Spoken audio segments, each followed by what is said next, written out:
الحكيم قال دي لازم لها عملية اليوم قبل بكرة. فقلت له أنا عملية إيه؟ قال لي لازم لها استئصال لأنه ده ورم سرطاني. سرب خبر من مستشفى في بيروت، وخبر زي كده مش لازم يتسرب، على الأقل لا يعرفوا تشخيصه. فأنا ما عنديش خبرة يا أستاذ، لا اتصرف ولا رد على إعلام ولا كان في سوشيال ميديا. هربت للجبل وقفلت الباب وطفيت التليفون. كلنا بنسمع أغاني رامي عياش الجديدة، بنعمل لها لايك وبنكمل يومنا عادي، بس حد فينا سأل نفسه ليه مفيش أغنية واحدة لرامي في آخر 5 سنين علقت في دماغنا زي مبروك أو يا مسهر عيني؟ هو إيه اللي حصل لرامي عياش اللي دايما كان بيفاجئنا بحتته الجديدة والمختلفة عن أي فنان؟ النهارده مش هدفنا نحكي مشواره الفني وبس، لا هنحاول نعرف أكتر هل رامي فقط سر نجاحه ولا الزمن فعلا اتغير ومعاه اتغيرت أذواق الناس.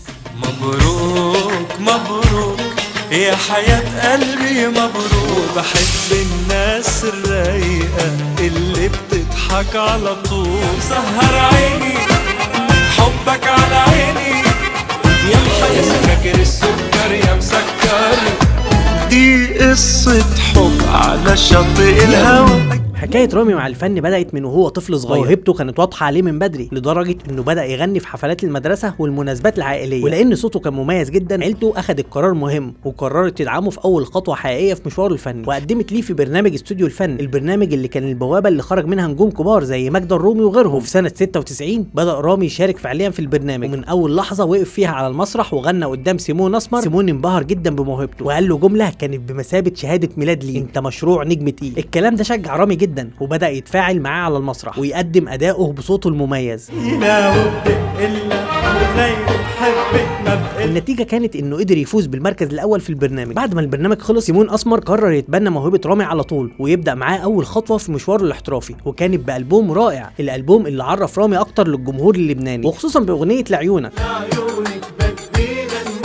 بعد سنتين مع الشغل مع سيمون الاسمر رامي بدأ يحس انه مش مرتاح مع سيمون. الاحساس ده وصله لمرحلة انه ياخد قرار جريء جدا على واحد لسه في بدايته، وهو انه يفسخ عقده مع سيمون ويقرر ينهي التعامل معاه تماما. في البداية رامي كان فاكر ان خروجه من دايرة سيمون هيكون قرار سهل، لكن الحقيقة انه دفع ثمن غالي قوي، لان سيمون قرر يقفل كل الابواب في وش رامي لدرجة انه ما بقاش قدامه اي فرصة يكمل مشواره الفني في لبنان. وفجأة رامي لقى نفسه من غير شغل ولا حفلات ولا حتى ظهوره اللي بدأوا مع سيمون، وكل ما يحاول يدور على فرصة يلاقي سيمون سابق بخطوة وبيقفلها في وشه. رامي فضل 2 سنين كاملين من غير اي شغل، لكن في عز الظلم اللي عاشه من سيمون قرر انه ما يستسلمش نهائي لحد ما جاله عرض شغل بالصدفه في مصر، العرض اللي هينقل حياه رامي لمرحله تانية خالص. بدا رامي حياته الجديده هناك، وكان هدفه الاول انه يقف على رجله من تاني. نزلت غنيت 3 شهور ليلك ليلك هر شعري بمصر، قد ما تعبت مش معود. حياه هونيك غير هون، غير حياة. هونيك بتبلش السهره الساعه 4 الصبح، انا بوعى 4 الصبح. تعذبت كتير، عملت شويه مصاري، عملت غنية اشتقت لك قد الدنيا، كسر الدنيا، كتبتها ولحنتها واخدتها روتانا، ومضيت انا وروتانا بلشنا قلبي مالي. لما ترك فوافق يشتغل في نايت كلاب عشان يوفر اي دخل يساعده، وفي 3 شهور بس قدر رامي يجمع مبلغ معقول يخليه يبدا في حلمه الاكبر، وهو انتاج اغنيه خاصه بيه بعد فتره الغياب الطويله دي. وفعلا طول فتره الشغل رامي ما كانش بيضيع وقت، كان بيجهز للاغنيه وكتب كلماتها ولحنها لحد ما بقت جاهزه ومستنيه بس يعرضها على شركه الانتاج. وبالفعل خد رامي الاغنيه وراح عرضها على شركه الانتاج الكبيره روتانا، اللي بمجرد ما سمعوها عجبتهم جدا ومضوا معاه عقد فورا. ومن اللحظه دي بدات رحله رامي وشاركته مع اكبر شركه انتاج في الوطن العربي. وفعلا في سنه 2000 نزل رامي باول البوم ليه بعد ازمه سيمون الاسمر، وهو البوم واللي قدر يحقق نجاح جماهيري كبير ويرجع رامي للساحه باغنيه اشتقت لك.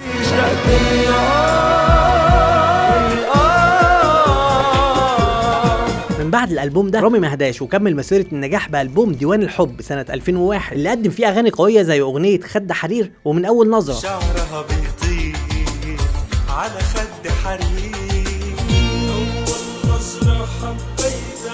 لكن في عز ما رامي قدر يرجع للساحه من تاني ويحقق نجاح قوي بعد ازمه سيمون، الساحه الغنائيه بدات تتغير بشكل كبير. فجاه ظهرت اصوات جديده قلبت الموازين، ومعاها اتغير شكل الاغنيه العربيه وطريقه المنافسه نفسها. في الوقت ده نجوم زي شيرين وتامر حسني ظهروا بالبوم في ريميكس 3 واللي حقق نجاح ضخم وكسر الدنيا وقتها وخلى المنافسه بقت اصعب من اي وقت فات. لو خايفه اضمك تلاقي الامان، لو كنت نسيت افكرك حبيبي، حبيتك وبموتك قلبي معاك. رامي كان فاهم ان الاستمرار مش معناه تنزل باغاني وخلاص، لكن انك تعرف تختار التوقيت الصح. عشان كده قرر يهدي شويه ويبعد عن الساحه لفتره قصيره ويعيد حساباته بدل ما ينزل باي شغل لمجرد انه يفضل موجود. والقرار ده اثبت بعد كده انه كان في محله، لان رامي رجع بعدها في سنه 2004 بشكل مختلف وباسلوب يناسب الجيل الجديد، وده بان بوضوح في البوم يا مسهر عيني. الالبوم ده كان مليان هيتات قويه حققت نجاح جماهيري كبير زي خليني معاك ومبروك، واللي خلوه يبقى واحد من اقوى البومات السنه دي. مبروك مبروك خليني معاك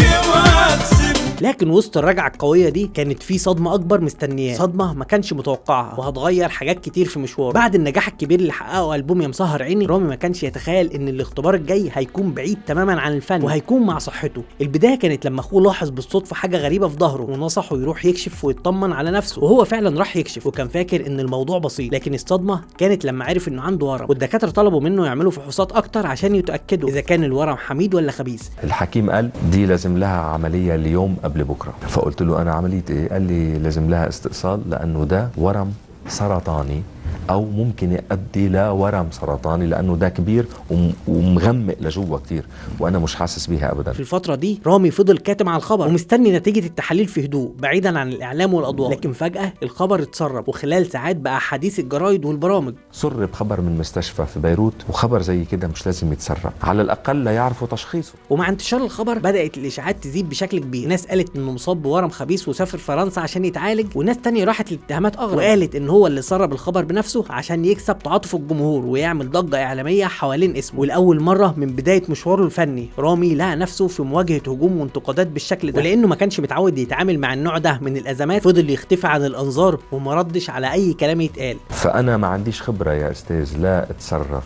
ولا رد على اعلام ولا كان في سوشيال ميديا. هربت للجبل وقفلت الباب وطفيت التليفون. لكن غيابه بدل ما يوقف الشائعات زودها. الدكتور بتاع رامي طلع طمن الجمهور بان الورم حميد وكل اللي محتاجه عمليه استئصال وبعدها هيقدر يرجع لحياته بشكل طبيعي. التقرير الطبي اللي عرضه الدكتور كان رد على كل الاشاعات من غير ما رامي يطلع يدافع عن نفسه او يبرر اي حاجه، وفعلا بيدخل رامي يعمل العمليه وبيقدر يتعافى في وقت قصير. ورجع رامي بعدها للساحه من تاني بألبوم حبيتك انا اللي حقق نجاح كبير باغاني زي خليك ومن الشباك.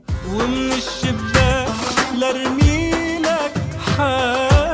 وبعد نجاح ألبوم حبيتك أنا، سوق المزيكا بدأ يدخل مرحلة جديدة شوية لما بدأت المنصات الإلكترونية وعلى رأسها يوتيوب تفرض نفسها بقوة على الساحة، وده غير قواعد اللعبة في الوسط الغنائي شوية. قبلها أي مطرب كان لازم يعتمد على شركة إنتاج عشان تسجل له الأغاني وتعمل له الدعاية وتنزل الألبوم، لكن مع انتشار يوتيوب الموضوع بقى أسهل بكتير. المطرب بقى يقدر ينتج أغنيته بنفسه وينزلها بشكل مباشر للجمهور من غير ما يكون مرتبط بشركة إنتاج، والتغيير ده قلب شكل المنافسة. بدل ما المطربين يقعدوا شهور يحضروا الألبوم كامل بقوا يركزوا على اغاني السنجل. ورامي عياش كان من اوائل الفنانين اللي حب يجرب التحول ده وفعلا بدا ينزل باغاني سنجل، والبدايه كانت باغنيه الناس الرايقه مع احمد عدويه واللي وقتها كانت مفاجاه كبيره للجمهور. بحب الناس رايقة اللي بتضحك على طول، لانها جمعت بين جيلين مختلفين في دويتو واحد وقدرت تحقق نجاح ضخم. بعدها كمل رامي تجربه الدويتوهات فقدم اغنيه بالعكس مع عبير نعمه، بالعكس بالعكس بالعكس، وبعدها اغنيه سوا مع مايا دياب،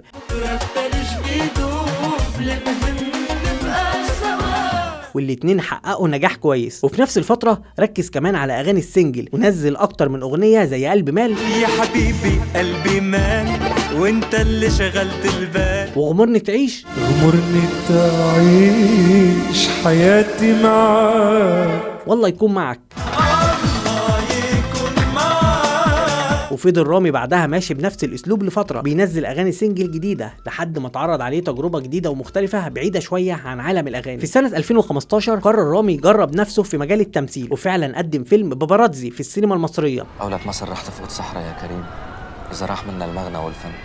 أنا شفت مع ملك مصر اللي حبيتها يا كريم.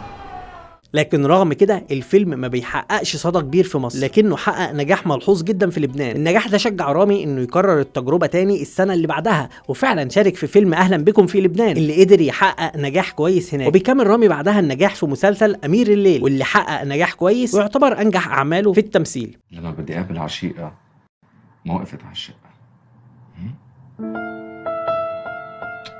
بعد ما قدم رامي مسلسل امير الليل رجع يركز على الاغاني من تاني، ونزل بعدها بالبوم قصة حب سنة 2019 دي قصة حب على شاطئ الهوى، اللي خرج منه اغاني ناجحة زي وصفولي عيون وسكاكر السكر، وكمل على النجاح بعدها بكليب دق يا مزيكا. دق يا مزيكا وانا معاكي، في ناس سهرانة وسمعاكي.